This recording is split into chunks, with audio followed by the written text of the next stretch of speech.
Good morning. Welcome to the Rotary Club of Hudson. My name is Marilyn Orr, President of the club, and we are thrilled to have you join us today. This meeting broadcast is available on HCTV, as well as our Rotary of Hudson YouTube channel and Facebook. Our club meets weekly using this digital platform, Zoom. When we meet in person, it's at Laurel Lake Retirement Community for breakfast. We hope to get back to that soon. We meet most Wednesday mornings from 7:15 to 8:30 a.m. So come out to join us for a meeting. We would love to have you as a guest. To learn more about Rotary, our club, and the impact we are having on our local community and the world, please visit our website, rotaryhudson.org. So enjoy this meeting today and help us share the message that Rotary opens doors of opportunity.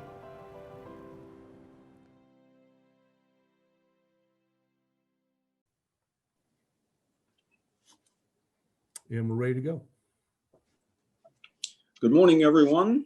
Welcome to the Rotary Club of Hudson, and welcome to all those who are attending to watch the candidates today. Our invocation this morning is by Kelly Brennan.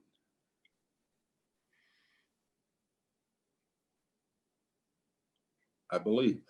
Kelly?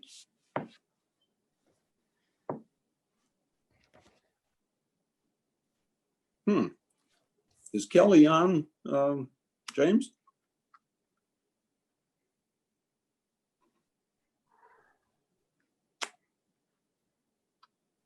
I don't see. I do not show Kelly on here, so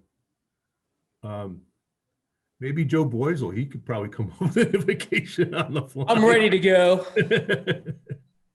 Father Joe, would you do an invocation? I'd be glad to. Let us pray. Almighty God, we come into your presence this day, mindful of the day ahead and the one that was past. We thank you for the blessing of a new day.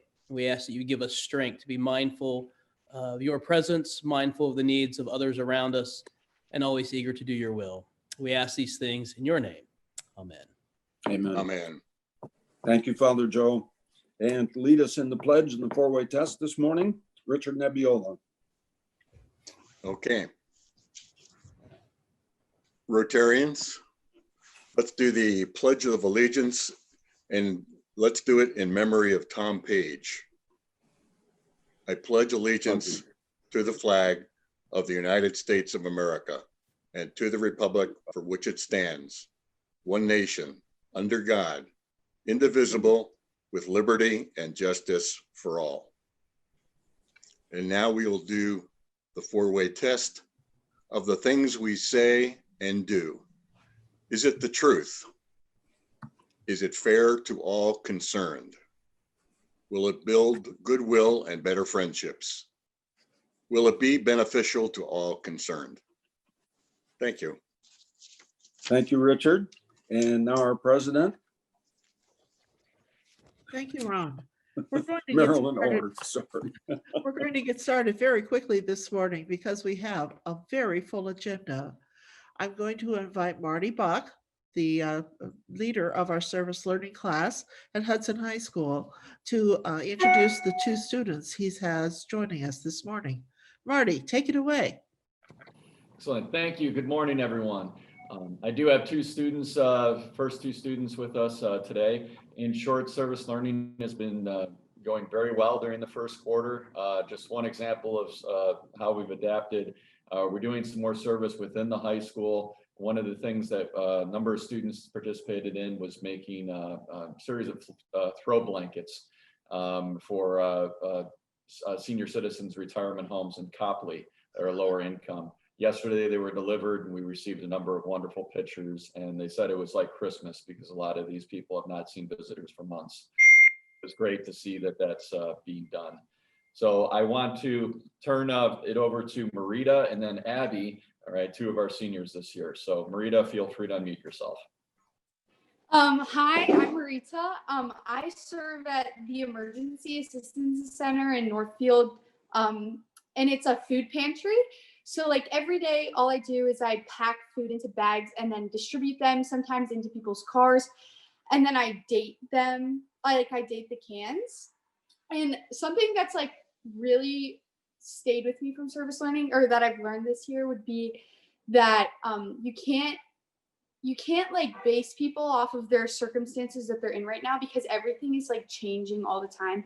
So a lot of these people are from Hudson or Twinsburg or Macedonia, which are normally very well off communities, but since COVID, most of their income or like stability, financial stability, has just been shaken. So it's just made an impact on me.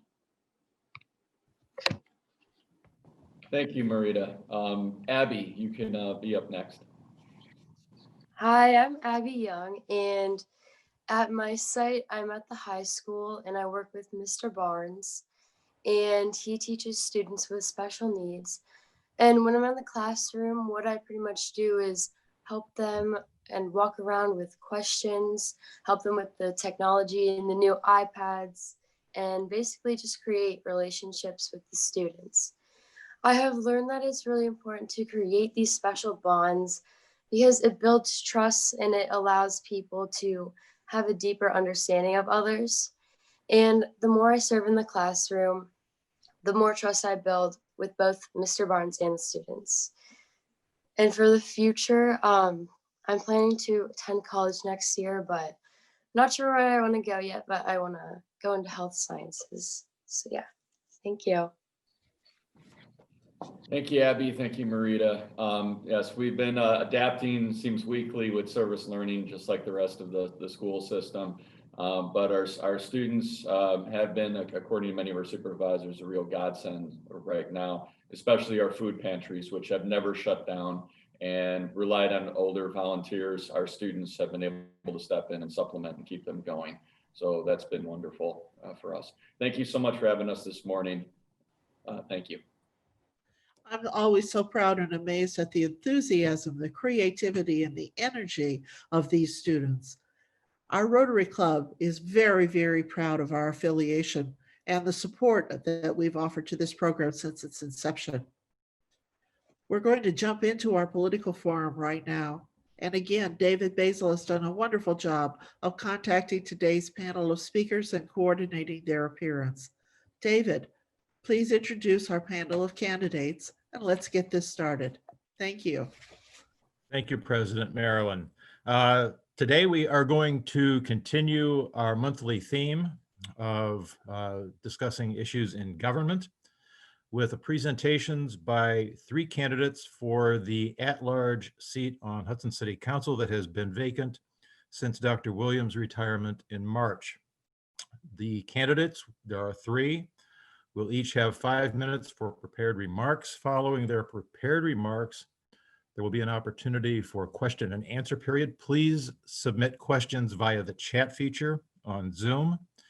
And in order to try and get as many questions in as possible, please keep your questions short as possible and to the point. John Adams will be keeping time for our speakers, both on their prepared presentations and on their responses to questions. So let's get started. Let's go in reverse alphabetical order this morning. The first candidate we will hear from is Sarah Norman. Sarah moved to Hudson from Shaker Heights in 2000 and with her husband raised all 4 of their children here in Hudson. She holds a bachelor's degree in art history from Goucher College in Baltimore, Maryland, a graduate certificate in historic preservation from the University of Florida through its Preservation Institute Nantucket program, and she met her husband Forrest in law school at Case Western Reserve University. Sarah is admitted in Ohio and Indiana and opened her own law practice focused on historic preservation. She retired from practicing law to devote time to raising her family.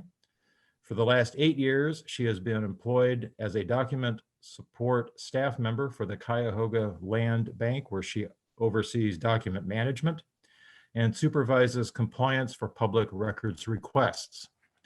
Please join me in giving a warm Rotary welcome to Sarah Norman. Mrs. Norman. Good morning, everybody. Thank you so much, Mr. Basil, for that introduction. It's very easy for these kinds of speeches to become a long list of biographical points. So I wanted just to share in story format what Hudson means to my family and why I felt it was so important to run for city council. While Forrest and I moved here in 2000, my connection with Hudson actually goes way back before then. As a historic preservation lawyer, I had been tracking the case related to Hudson's growth management lottery. This new housing start limitation and random assignment was totally national news in the land use world. And I wanted to find out how this groundbreaking concept would turn out. Around that same time, I was part of a bidding team with an architectural firm for a project in Hudson, just around the time when the village and township were merging. I remember making the drive out for our interview that was at Barlow Community Center, and I thought, wow, what a great little place this is. I really need to come back here sometime. Well, we ended up moving here to raise our family and to make it our permanent home. As a safe community with great schools, quaint small town charm, and friendly neighbors, it felt like we were moving right in the middle of Andy Griffith's Mayberry. I mean, there was so much to love. As an attorney, I spent almost a decade traveling to small cities and towns in several states to consult with city councils and city planners, planning commissions about their shortcomings of their zoning and land use codes, or to assist private landowners who needed to navigate their way through the administrative process to save architectural resources. Along the way, I got plenty of trial and appellate practice in, as many of my clients have been denied due process under Ohio's Sunshine Law. I really became a problem solver for my clients, helping to protect not just the historic and architectural resources, but also by protecting small storefront economies, view sheds, and natural resources. So it is no surprise to me that phase 2 in Hudson, that development has aroused so much passion in people. I spent much of my professional life working with communities that were really trying to create what we already have here in our city. Even as lately, we seem to have turned a blind eye to some of the wealth of historical heritage we have here. I bring decades of leadership experience to the table as well. Before I was 30, I was elected as president to the statewide preservation nonprofit organization in Ohio. And from those connections, got the attention of the National Trust for Historic Preservation Leaders. They invited me to its elite leadership training seminar in Louisiana. After moving to Hudson, I began volunteering with Twin Cities Festival in 2002, and I became its executive secretary in 2015. This annual event creates a regional $4.5 million economic impact, which includes Hudson. And I'm proud to work in a volunteer capacity that brings so many new visitors to this part of Ohio.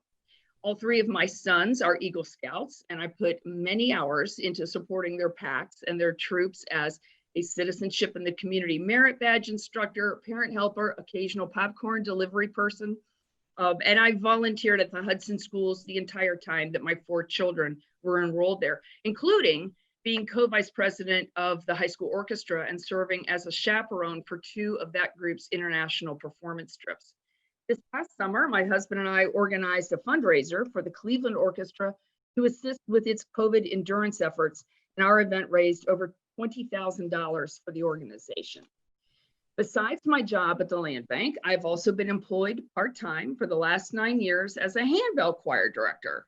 This is a job that's all about preparing a group of 11 ringers to achieve perfection of their individual parts for the exact same 2 to 3 minute window, which is statistically an improbability. But it's a great vehicle for teaching forgiveness and teamwork. The rest of my life has given me a great spectrum of life experience that you can't shortcut without living it. I'm a Little League baseball mom, a football parent, a national champion team skater, a children's ministries director, a Central American mission trip team member, a genealogist, a traveler, a mother of twins, an advocate for children who have been abused, a lobbyist, a published author, a mediator, a National Park Service ranger, and a Hudson Cemetery board member. Hudson has given my family so much through so many different opportunities, and I'm very excited about the chance to give back to the community through public service. I'm Sarah Norman, and I humbly ask for your vote on November 3rd because together we have a vibrant future ahead of us in Hudson. Thank you. Thank you, Mrs. Norman. Next, we will hear from Sharif Mansour. Sharif immigrated to the United States in 1991 with his family, and they moved to Hudson in 1994. He graduated from Taylor University in 2006 with a Bachelor of Arts in History and earned his master's degree in secondary social studies from Kent State in 2012.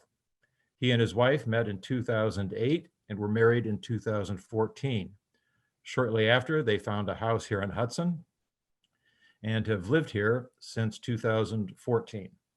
They have 3 children, with their oldest starting kindergarten at Evamere this year. Sharif served on the 2020 Charter Review Committee for the City of Hudson, which completed its work this past summer. Please join me in giving a warm Rotary welcome to Sharif Mansour. Sharif, the podium is yours. Thank you so much, Mayor. Appreciate it. Good morning, everybody. Thank you so much for having us. It's really a privilege to be here. Frankly, it's a privilege to be able to participate in the democratic process in this way.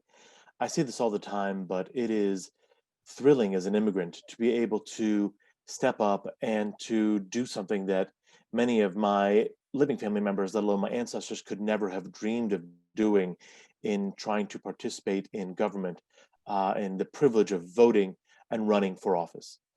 I'm here for a variety of reasons, but not the least of which is that I have felt some serious frustration at the divisiveness that has been facing Hudson in recent years.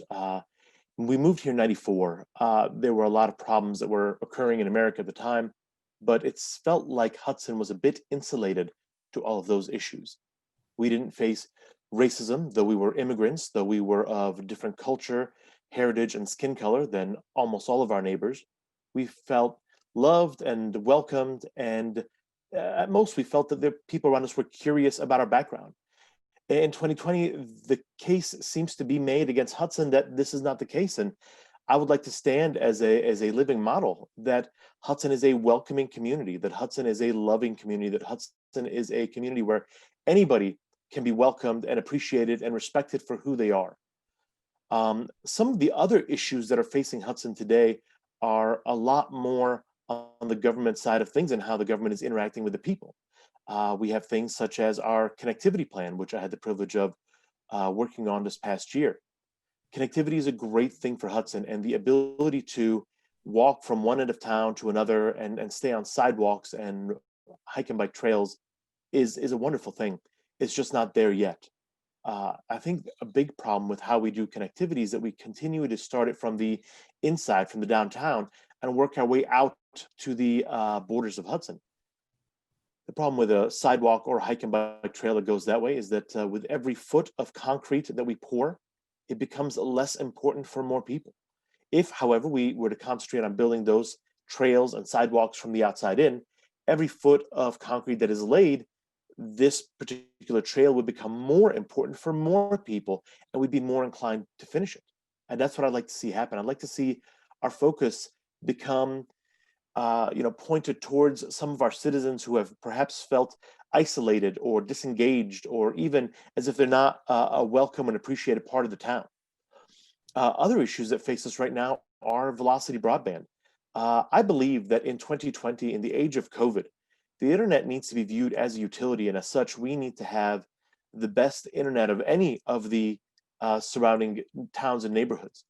And velocity is just that, a fiber network that is truly, for those who use it, an incredible opportunity.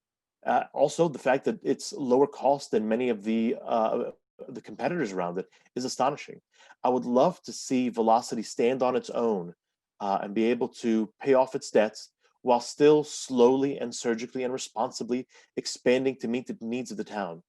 I understand that it is unrealistic for everybody in town to have access to something like velocity broadband, but the reality of the situation is that that is a tool in our toolbox that will be very viable and very good for us to have going forward. And I would like to see it grown responsibly in such a way that it can become a boon even for people who don't use it, because the reality is, once that debt is paid off, that becomes something that is putting tax dollars in all of our residents' pockets instead of something that's taking it out.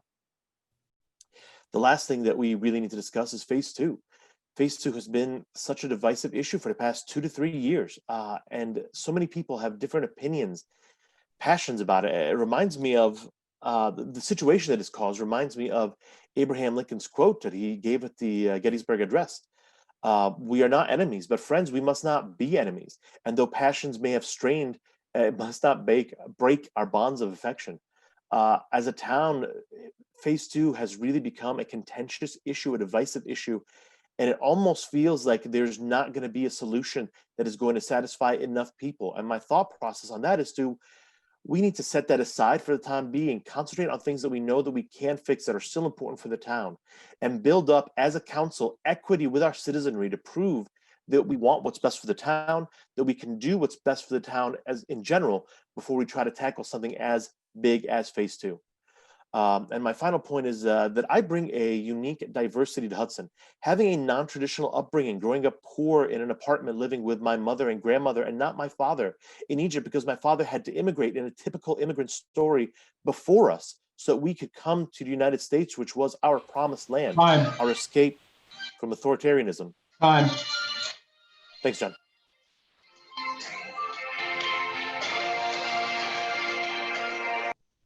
Thank you, Mr. Mansour.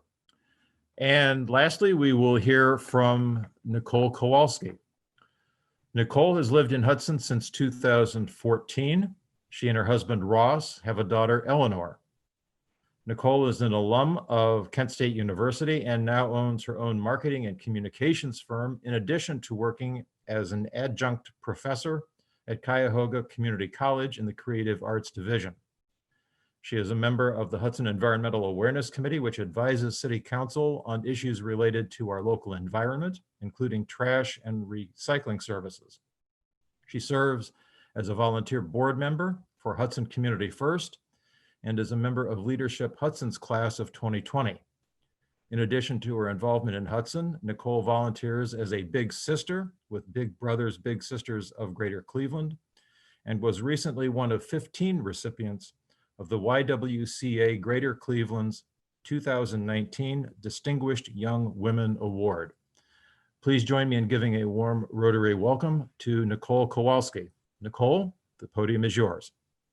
Thank you so much, Mayor Basil. Thank you to Rotary for having me today. So I just want to talk a little bit about myself for those of you who have never met me, whether that is in person or virtually before. I didn't grow up in Hudson, actually. I was born in Florida, and as a child, I moved around quite a bit. As a result, I have very distinct memories that when we would move, I felt no sense of sadness or even attachment to the homes that I lived in as a child, which is very interesting because I feel like many people become very attached to their home, but for me, it was always home is where my family was. After moving around and ending up finally in this area, I went to college, I went to Kent State, and while I was at Kent State, I met my now husband, Ross. We decided to make Hudson our home for so many of the reasons that all of you have decided to make Hudson your home. We love the community, we love the people, and we love the downtown area. So we purchased our home in 2013, and I moved in 2014 when my husband put a ring on it. So that was the first moment that I can remember feeling a true sense of connection to a community in my entire life. I really feel as if Hudson to me is my first true home where these four walls mean something more to me than they ever have in my life. If and when we ever were to move into a different home in Hudson, I would feel a lot of attachment to this home just because it is the first place that I really have felt a sense of belonging. And I think that's beautiful and amazing. And I think it really speaks to Hudson and why I have decided to serve and to run for this position. It's never easy to run, so I give a lot of credit to both of my opponents for choosing to throw their hat into the ring. And, growing up, it's always been instilled in me how important it is to serve. That was a huge lesson that my parents taught me, that being of service to others is one of the most important things you can do to make your community better. I watched them volunteer in countless ways. And from the time I was young, I was also volunteering, most commonly with my Girl Scout troop at the local food bank. So it was really nice to hear our students talk today about their volunteerism at the food bank, because it brought back a lot of memories to me. My parents really made it clear to me that if something needs to be done, you can't wait for others to do it. It starts with you. So to this day, it's something that I have taken very seriously, and I look forward to instilling that value in my daughter, Eleanor. I also grew up in a very politically interested family, both on a national and a local level. So as an adult, I've always followed issues very closely. When I first moved here, the issue that first caught my interest was the Owen Brown Railroad overpass, because I live right by that. And I've always felt like that was a little dangerous to pedestrians. And then over time, a lot of other issues have caught my interest, from phase 2 to velocity broadband. So I've been regularly attending council meetings for a couple of years now. And every single one of the council members knows me because I so frequently go before them and make public comment or email them. I do my homework to understand the issues and develop an educated opinion.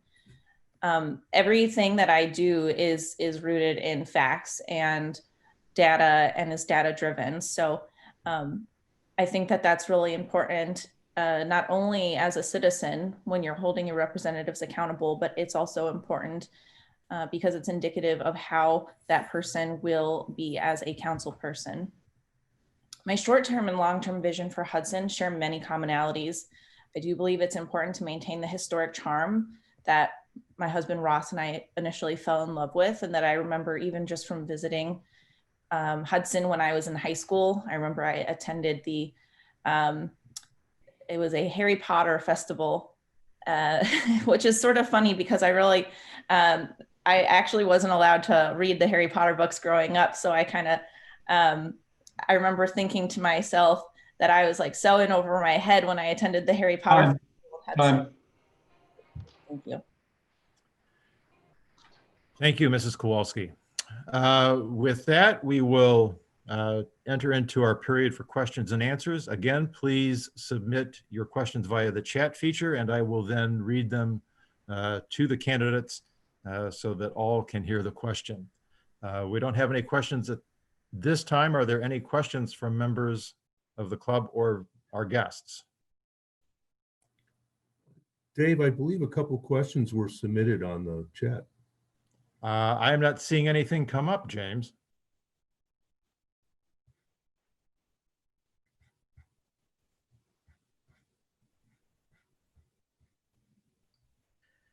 It should appear right above where you sent a message out to get messages. I don't have anything on my chat box. You have the chat box open? Yes. There was a question from Mimi Becker.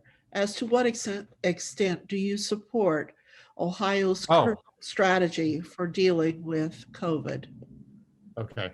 Thank you, Marilyn. They just popped up. Yep. Okay, we will ask Ms. Kowalski to respond to that question first. Again, the question, to what extent do you support Ohio's current strategy for dealing with COVID? For example, social distancing, mask wearing, hand washing, etc. David, you want to remind them they have a minute and a half to answer? Yes, a minute and a half for each response to the questions. Ms. Kowalski, we'll go to you first. Thank you. I do believe that we should be following the state mandates, and it is important for City Council to model the behavior by wearing masks and distancing, especially during council meetings. So I was glad to see that they went remote this week again, in regard to, as a result of the number of cases in Ohio going up. I think that from a leadership perspective, it is important for City Council and our city staff to enforce all of these state mandates. Okay. Mr. Mansauer. I work in healthcare and I talk to a lot of doctors all the time about, and I'm naturally curious about COVID and what they think about Ohio's response and the response in other states. And the answers that I get they range across a broad spectrum.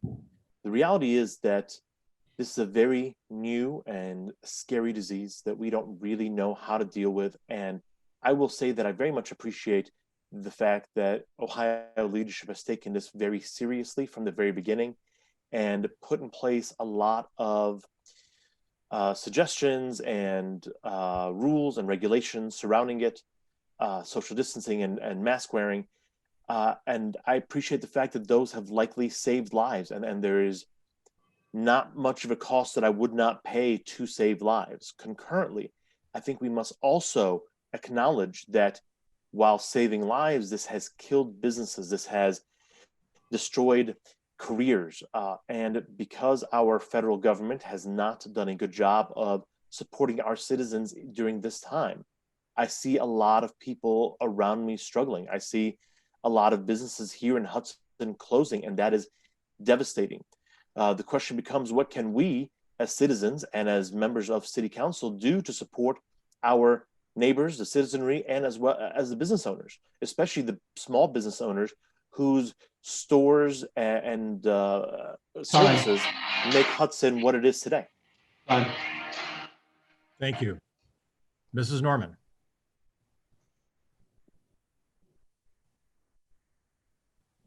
Are you unmuted?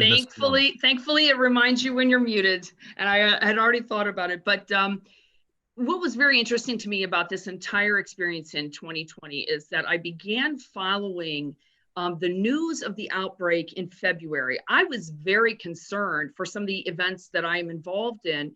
Most notably, we had a child getting ready to get married in May. This looked like it was going to affect it in not a positive way. And also because we have, I'm involved with the Twin States Festival, we have international visitors as well as visitors from across the country coming in on Twinsburg on one weekend. I am right there greeting all of them at the registration booth. So I was really concerned about what the ramifications of a global pandemic would be. At that time, it was very easy to sort of sift through the material that was available to draw conclusions.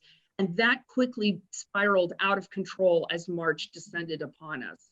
I really think we still, like as Mr. Mansour said, we really don't know the ins and the outs of this virus with complete confidence. We did our very best as a state to work under those strange and unusual circumstances in March and April. I'm not sure we've handled it all well. And partly, I don't think that's all our fault because I don't think we've known the final answer that there is on any of these things. How this affects Hudson is that we need to elect people who have crisis-ready leadership skills. And I'm a person who is like that. I realize that we need to do the best that we can with the information we have, and that's the way I am. Thank you. The next question is a little bit of a follow-up to that. Should City Council be modeling behavior of wearing masks and distancing and recommending others do so? Should city offices require masks and social distancing? We'll start with you this time, Mr. Mansour. Yeah, I think the straight answer is yes, absolutely. The fact is that as people in leadership positions, the rest of our friends and neighbors look up to us and see what we are doing, and oftentimes will point to us, whether for good or for ill, with regards to our behavior. I think masks are a sacrifice that we are making. It seems that they are making an impact, and I think that it's a thoughtful decision. It is a sacrifice that we make as individuals for the good of our community because we don't know who around us might be at risk. Social distancing is the same thing. Social distancing is a new thing. I personally, I'm not a good distancer by nature, and it's something that I've had to work hard on. But the reality is that this is where we are now. And with the threat of COVID looming over all of us, especially those who have different compromised immune system, or who might, due to old habits such as smoking or something, might be more susceptible to the disease, we need to be thoughtful in our approach to them. So the simple answer is yes, I think we need to see more modeling of positive behavior from our leaders, even if they as individuals might not think that these individual remedies are necessary. Thank you. Mrs. Norman, I'll ask you to respond to that question. My greatest concern is that we do not compromise the ability of the public to access their government. If you have looked around in Ohio, the responses to the virus have varied among decision-making bodies, from deciding not to meet at all to meeting as they usually did without any protective devices at all. That doesn't make a lot of sense to me to be on either extreme. It seems like to me we have to make the decision based on the circumstances we find ourselves. And I'll give you an example. I've been going door to door, speaking to people, and I've worn a mask, a face shield, because I realized it was actually frightening to answer the door when there's a person with a mask on the other side who you don't know. I've worn a face shield, and what I determined, because I always back away in addition to that, is that the most dangerous thing I'm doing is touching the doorbell that pretty much nobody actually gets around to cleaning. So I really do think that city council leaders have an opportunity to model the right way of being able to be accessible to their constituents and being protective of them in the same breath. Thank you. Ms. Kowalski, your response to the question. I think I touched on this in my last response, but yes, I do believe that those are all behaviors that city council should prioritize. I do think that when we're looking at the rising number of cases, as Mr. Mansour said, it is proven that wearing a mask does help reduce the spread of COVID. So I do believe that all of our council members should be modeling that behavior. Thank you. The next question, we will start this time with you, Mrs. Norman. It asks each candidate to address their position on the downtown phase 2 question. Okay, so the phase 2 issue is the most popular question I get asked at the doors. The citizens of Hudson want to know what we're going to do. And as a leader, we need to be prepared to carry their confidence forward into whatever that project is. My personal view is that this particular area needs to really look organic. That's the word I like to use for describing it. It needs to be the kind of a development that when people drive through that part of Hudson, they don't say, oh, look, we just got to the new part. This is the place where they just did the new development. It needs to be seamless between Owen Brown's single family homes and the buildings that are on the opposite side of the track. It needs to seamlessly incorporate Hudson Heating. That building isn't going anywhere. That business is here to stay, and we're glad of that. And so it needs to bridge that gap between Cutler Lane and then the First and Main properties. So I would love to see some time spent working on developing community consensus. We really need to get an unbiased opinion from our community members of what they believe is going to be best, not just for tomorrow, but for 50 years from now, for Hudson as a whole.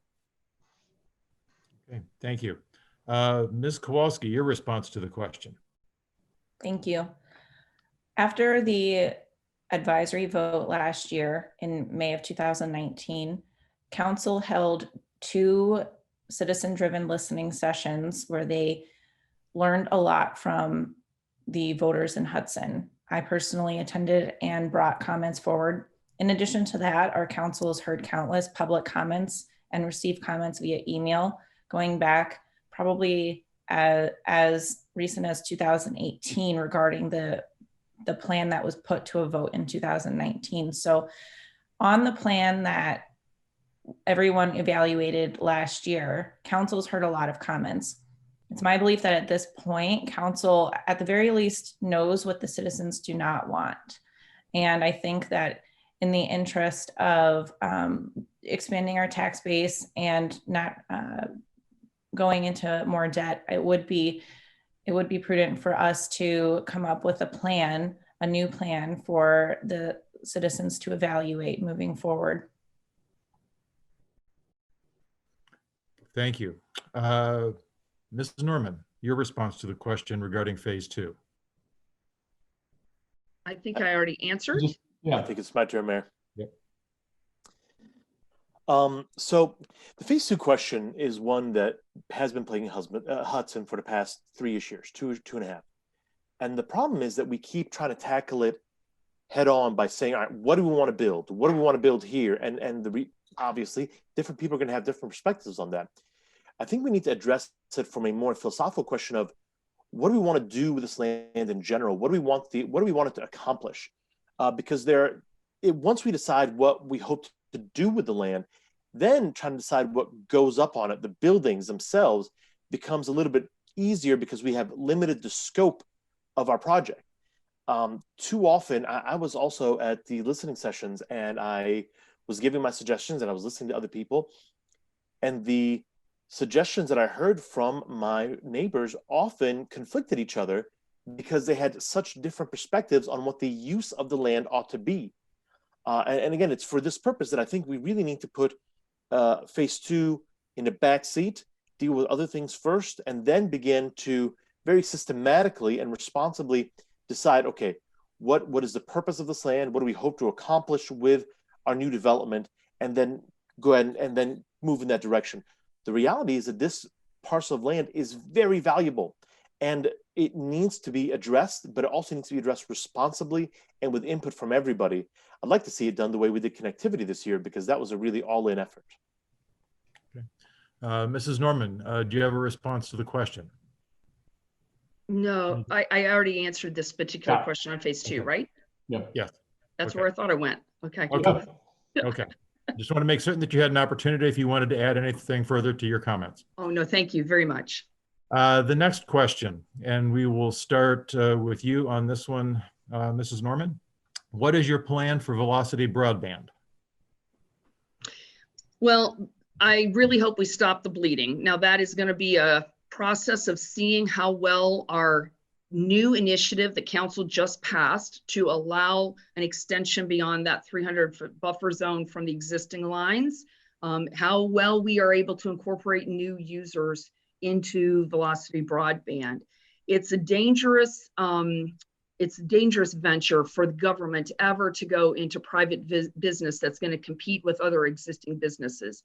And I understand, and I'm very, very convincible, as Mr. Mansour pointed out, that perhaps broadband has become a utility. So I remain convincible on that point, but I'm concerned about the fact that, for example, the entirety of the city of Hudson tax dollars go into a service that will never reach all of us. We'll pay for all of it. It very barely touches, just in the high school area, Ward 4, but all of the rest of the 2,200 or so housing units, we're all paying taxes towards it.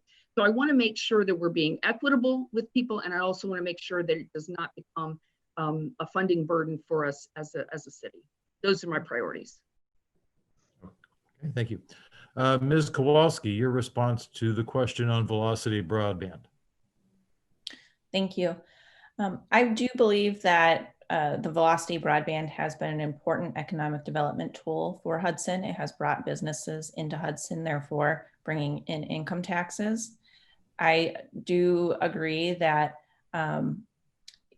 it's clear that the implementation of Velocity Broadband has forced our incumbent providers to reinvest in the Hudson infrastructure by updating their fiber line, actually laying fiber lines, which they had no intention of doing before the inception of Velocity Broadband, and remaining competitive in pricing. So that's been a benefit to Hudson residents as well. Competition is never a bad thing. So I think that council needs to decide what the future of Velocity is. If we want to expand it to residential, it's clear that council does not feel like we should be funding that from our general fund. So maybe it would make sense to put it to a citizen vote as either a revenue bond or a levy, and let the citizens decide if that's something that they want to do. But again, what this comes down to is I believe that it's a benefit to Hudson. I do believe that broadband is a utility. I know that there is There is some disagreement on whether or not a municipality should be competing in the private sector, but in this instance, so far, I think that it's Fine. Thank you. Anything to add to your previous comments on velocity, Mr. Mansour? Yeah, a few things. I think that from the people that I've been speaking to as I go around town speaking to people, the reality is that people who want to get velocity broadband, they've heard about its service. Their friends and neighbors who have access to it have raved about it. And the reality is that it is as good of a service, if not the best service available to us here in Hudson. And it has forced the hand of Windstream, at least, to provide a like service. So it has already improved the state of internet in Hudson, which is great. Also, I mentioned cost earlier. It is a very low cost service. It's possible that's because it's being, given tax dollars. But from my understanding of the finances right now, it seems that it is more or less cash flow even, and it has begun paying off the debt, though not the principal. It's been paying off the interest on the debt. This is all very good stuff. What we want to do is be able to expand it slowly because I think the citizens do want it. And if along the existing route, we can expand it into neighborhoods where a lot of the citizens want it, where a lot of the citizens are willing to sign up and pay upfront costs and sign up for a long-term contract, I think that would be a great thing. We can begin spreading this network throughout the city, and we can see how far it can expand as long as it's viable. Okay, thank you. The next question, and we will start with you on this one, Mr. Mansour. It asks for your response to allegations against Bill Wooldridge and against Jane Howington. I've read the allegations and I've seen them. I will say that I am a man who has made a lot of mistakes, and I have received a lot of grace for those mistakes. And so I am inclined to give grace to Councilman Wooldridge and to City Manager Howington. In terms of what Mr. Wooldridge did, it seems that he is a man who has a city email address and uses it as his primary email address. And perhaps that is against the rules, and perhaps it is in some ways unethical. But it does seem like the sort of thing that can be fixed. Beyond that, I cannot speak to some of the accusations that I've heard because I just don't know. I don't know. In terms of Jane Howington, I think that she is a very effective and efficient city manager. It seems that the people who dislike her should have a beef with the orders that she's receiving from council instead of, to herself. If she has done something immoral or unethical or against the law, then absolutely, let's find out and let's get it out there. But to my knowledge, I haven't heard of anything serious that she has done wrong, although perhaps I'm uninformed. Okay, thank you. Mrs. Norman, your response to the question regarding Mr. Wooldridge and Ms. Howington. So I wouldn't make any direct comment on those allegations at this point in time, partly because there is a process established for addressing those concerns, and both of these matters are well entrenched into that process. I trust process, and I believe that the right thing will happen, whatever that is. I don't have all of the information to be able to sit in fair judgment of it because I'm not on council yet, and so I don't understand all of the things that have happened in executive session or what have you. Having said that, however, I would just point out that when you decide to run as a public servant for any elected position, you need to be very well aware of your circumstances and surroundings. And to that effort, if anyone has tried to call me on a Monday or a Wednesday, I may not have answered your call. I work for a publicly funded nonprofit, and I'm mindful of the fact that it would be probably illegal, if not just unethical, for me to be on the public dime and yet talking to people about my private business. So that's just a little bit of the awareness that I bring into this candidacy, and that's the kind of trust that we want our elected officials to be able to have from the constituency. Thank you. Ms. Kowalski, your response to the question asking about Mr. Wooldridge and Ms. Howington. Thank you. The only thing I can comment on is an observation that I've made over the years, and that is that both Bill Wooldridge and Jane Howington have served the people of Hudson for a very long time, and with, they've made incredible personal sacrifices. I think that it's shameful that people who've never served or who have barely served try to diminish their names and their enormous contributions to our city. As far as Mr. Wooldridge, he's one of the most honest and sincere people I know, and his sense of duty and loyalty are beyond reproach. So these recent attacks have been disappointing to me to see. Okay, thank you. The next question, and we will go to you first for this one, Mrs. Norman. How will you work to keep partisan politics out of City Council? I have some bad news for you. The partisan politics bubble up from the constituents, and that is what I meet at the door. Every time I knock on somebody's door, I am prepared for them to ask me what my party affiliation is, even though this is a nonpartisan race.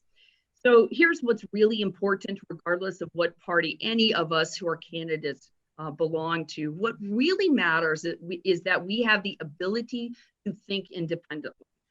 To that end, I registered as an 18-year-old as a Democrat, and I'm currently a registered Republican. But if you ask me a question on any particular topic where I sort of am in that gray middle area, you're going to find out I don't toe a party line.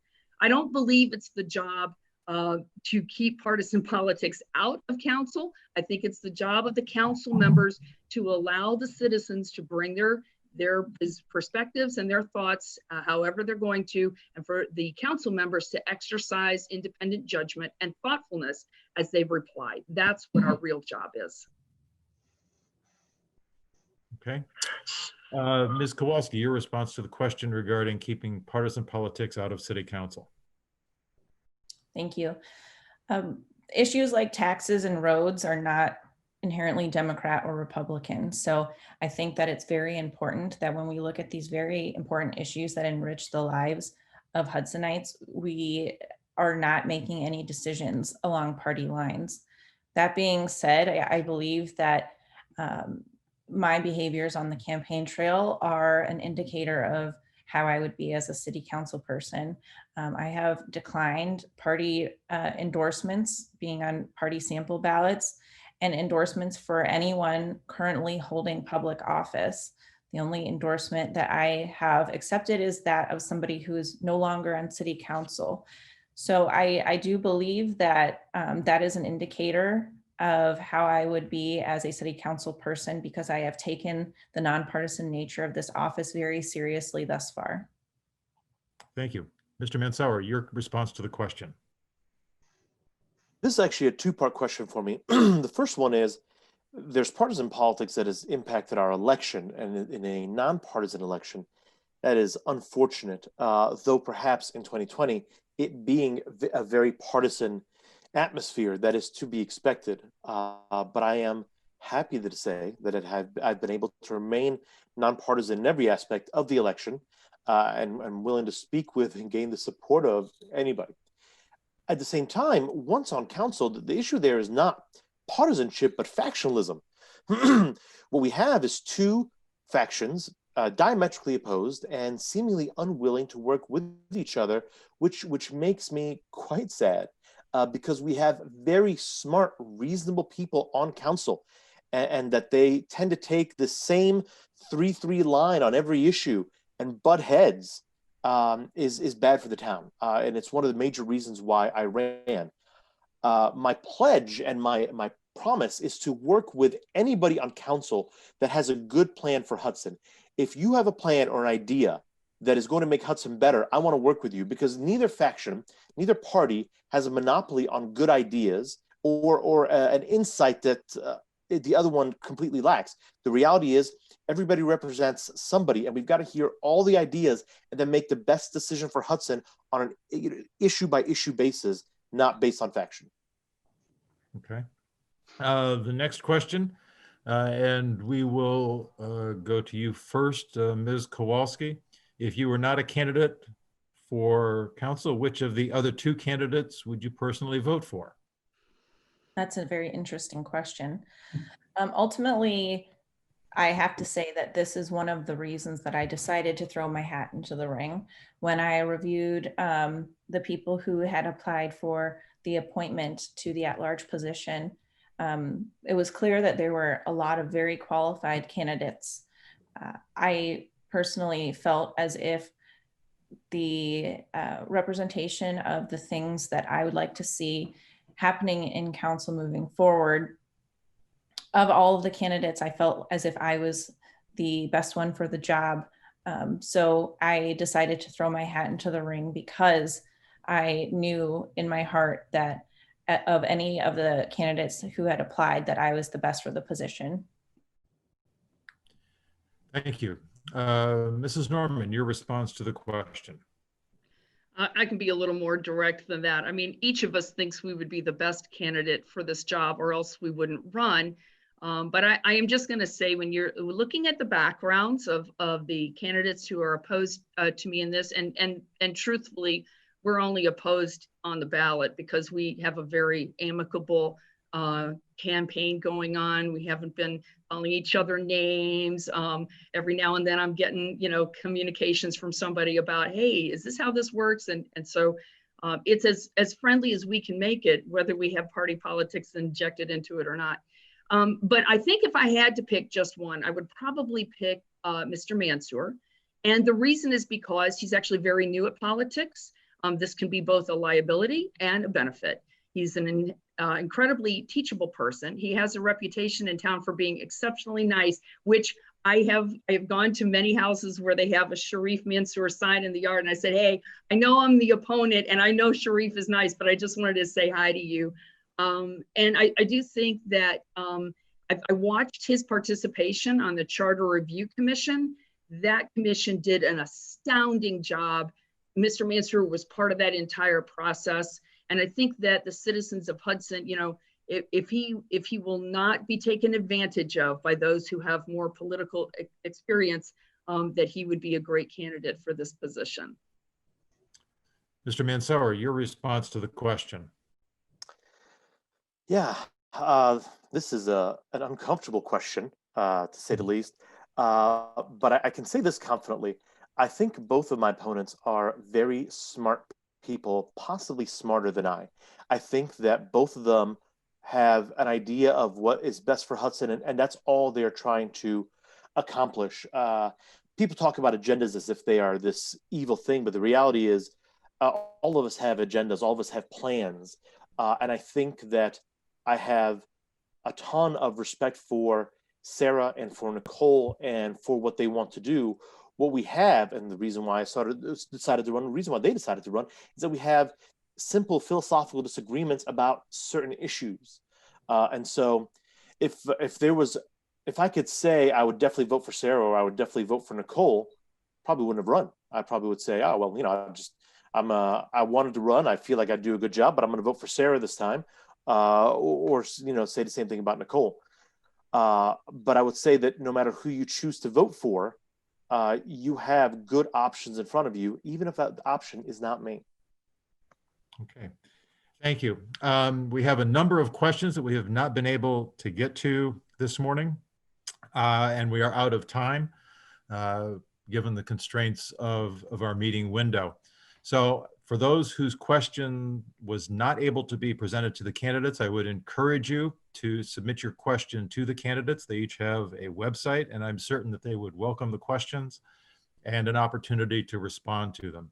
So again, on behalf of the Rotary Club of Hudson, I would like to thank Mr. Mansour, Mrs. Norman, and Ms. Kowalski for joining us and for their remarks and their willingness to entertain our questions.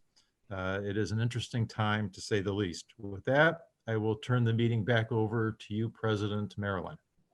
Thank you, David, again, for all of your hard work putting this together. I'd like to speak.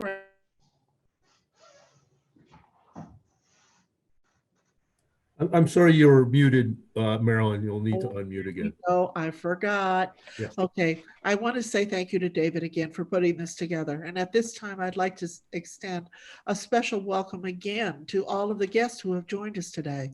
This is one of the largest meetings we have hosted on the Zoom platform. And it's truly wonderful to see the turnout and to see the enthusiasm that people have for our local government. Next week on October 28th, we will host Hillary O'Connell Murray, the Democratic candidate for Ohio Congressional District 14. Now, to the members of our club. This has been an incredibly difficult period of time. Past President Tom Page, a dear friend, has lost his battle against COVID-19 last Saturday. We are all so heartbroken to hear of his loss. He was an exemplary Rotarian and a pillar of our Hudson community. And I would like to take 10 seconds of silence right now.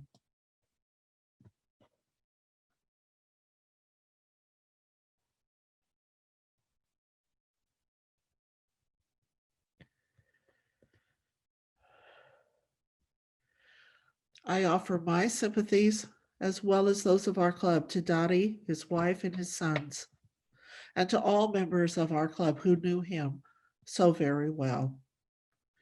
At this time, memorial services are still pending. I'd also like to ask you to remember in your prayers Jim and Jan Ahern.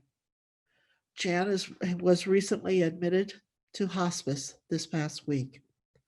And then also Ben Rexroad, our beloved treasurer, is scheduled for open heart surgery within the week.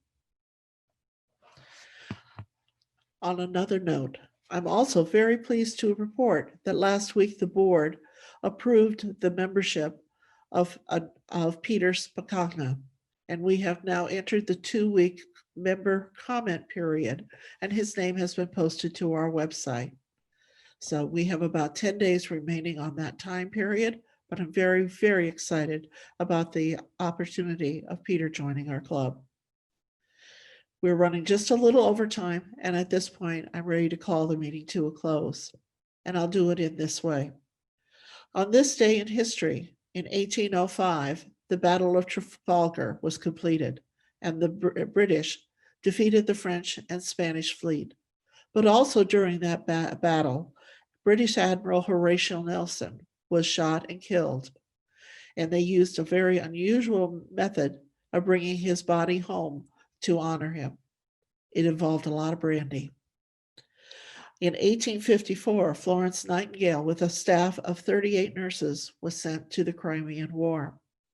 And in 1858, Jacques Offenbach's operetta, Orpheus in the Underworld, premiered in Paris, and it included a very special piece of music called the Infernal Gallop, and we know it as the Can-Can. So on that note, thank you for joining us today, and Godspeed to you all.